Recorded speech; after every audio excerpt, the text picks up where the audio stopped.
1 Reis, capítulo 20.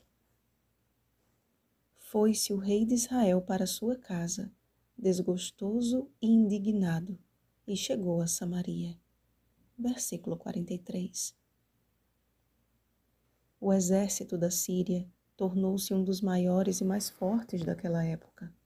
A Síria exerceu um importante papel na história do povo de Deus, tanto que o Senhor mandou Elias ungir o seu escolhido para governar aquele povo. 1 Reis capítulo 19, versículo 15.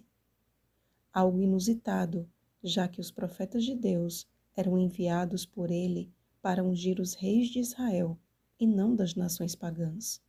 Contudo, Ben-Hadad havia se tornado um rei obstinado e cruel, desafiando o assim diz o Senhor com o assim diz Ben-Hadad. E a ameaça lançada pelo rei sírio tornou-se uma oportunidade para Acabe reconhecer que só o Senhor é Deus. A vitória foi garantida pelo próprio Deus, mas Acabe perguntou acerca de qual seria a estratégia de guerra. Então, o Senhor disse que ele iria primeiro, e só depois seria seguido dos moços dos chefes das províncias. E o que fez Acabe? Mandou primeiro os moços, e quando estes tiveram êxito, só então saiu para perseguir os que fugiam. Novamente, Deus enviou o profeta para falar a Acabe, dizendo: Vai, sê forte, considera e vê o que hás de fazer. Mas Acabe rejeitou a eterna aliança do Senhor em troca de uma aliança temporária e falível. Por não ter obedecido à voz divina, um dos discípulos dos profetas foi morto por um leão, como aconteceu com aquele homem de Deus que estudamos no capítulo 13. A vida de Acabe também teria um trágico fim, pois havia desobedecido às ordens do Senhor.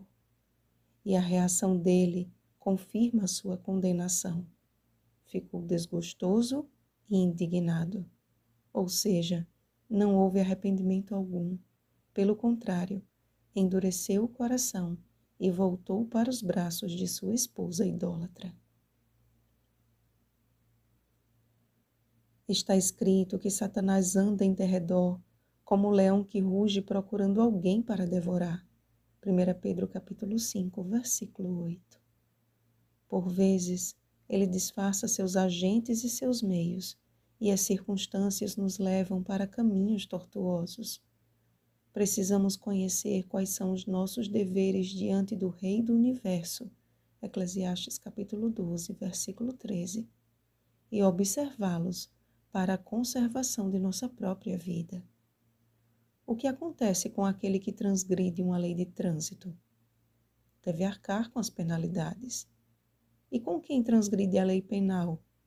Também deve responder por meio das sanções previstas. Por que então temos tanta dificuldade de entender que a transgressão da lei do Senhor também é passível de juízo? A transgressão da lei de Deus é pecado. 1 João capítulo 3, versículo 4. E o salário do pecado é a morte. Romanos capítulo 6, versículo 23. Amados, Deus não nos colocou neste mundo para sermos condenados a perecer, mas Ele ofereceu o seu unigênito para que pela sua justiça perfeita pudéssemos receber o perdão de nossos pecados. Sigamos, pois, o conselho que Acabe rejeitou, que sejamos fortes no Senhor e ponderemos acerca do que fazer, porque as nossas escolhas definem se estamos marchando com os que seguem para o fim da vida ou com os que marcham para a vida sem fim. Vigiemos e oremos. Uma feliz semana, fortes em Cristo. Oremos pelo batismo do Espírito Santo. Oremos uns pelos outros. Rosana Garcia Barros.